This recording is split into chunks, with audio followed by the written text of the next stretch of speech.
When I first came to Michigan, you know, I never saw snow before. There was a lot of snow when we arrived, and you know, first time being in a car, you know, when they came picked us up, and then just seeing all the massive, you know, buildings and roads and signs and you know, all different type of, you know, people, you know, other than, you know, Vietnamese. When I checked into school, I didn't understand a word everyone was saying. Not even yes, no. I went to school and just checked into classes, just sit in the back and kind of like looking around, like, you know, no one really cared what's going on with me. It's weird to describe, but like, you know, time went by so quick, and then you just start, you know, talking and learning. You know, I don't know at what point where I started really knowing how to, you know, communicate. I mean, speaking English, you know, as day went by and months and years, then I just started, you know, picking up the language. You know, when I was going through junior high school and, you know, through high school, I was still struggling with, I remember I was still in ESL class when I was in high school. I still had the accent. Where I was at, there wasn't that many, you know, Vietnamese family around, so we kind of hang out mostly with American kids. You know, I remember when I was in junior high, I had this two twin friends, you know, and they took me in. I mean, we had, you know, sleepover, and, you know, we watched TV and eat popcorn, did all this stuff, and they were the one that, you know, their family brought me in. About 86, 87, that's when I left Michigan. You know, my uncle, they all pitched in and got a car, and we wanted to move to California because there's a big Vietnamese community in California, in Garden Grove. When I was going through high school, I was, you know,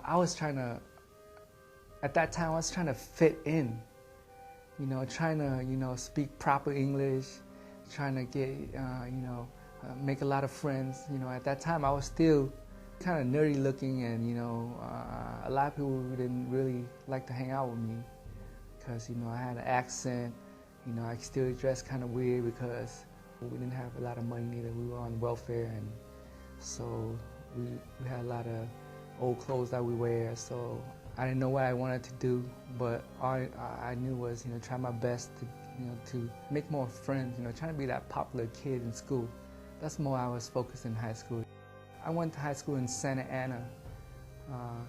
It's a very, the neighborhood was pretty bad, and we had a group of Vietnamese that we stick together, or other Asian like Laos, Cambodian, and because we would get picked on a lot. My grade was average, and, you know, even when I did try to do my best in school, I wasn't the type that, you know, did my homework, you know, and study. I wanted to do good, but I didn't have that studying habit. I graduated from high school. I applied for financial aid and went to community college. That didn't work out because now in college you have a lot more freedom, right? So, you know, no one told you, you know, hey, you're late for class. You know, for college, for me it was like in and out. Most of the time I spent out driving around, hanging out with my friends, still trying to get, you know, accepted. I went out with a group of friends, driving around, going to different house party, and then one of my friends that was sitting in another car had an altercation with some other car, and he got shot in the heart, and they took him to the emergency room, and that's when my friends called me and say, meet us at the emergency room. And then when I came there, that's when, you know, I see my friends, you know, in the ER with tubes in his, you know, in his mouth, and, you know, it's bleeding. That's when they told me my friend passed away.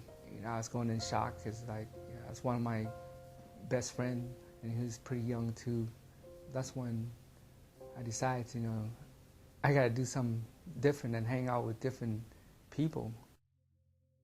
You know, financial aid, after a while, you know, you have to show up, or else So after a while, I just drop out of school and just live with my uncle and just living off of him. That's when I met my girlfriend at the time. That's when I got her pregnant.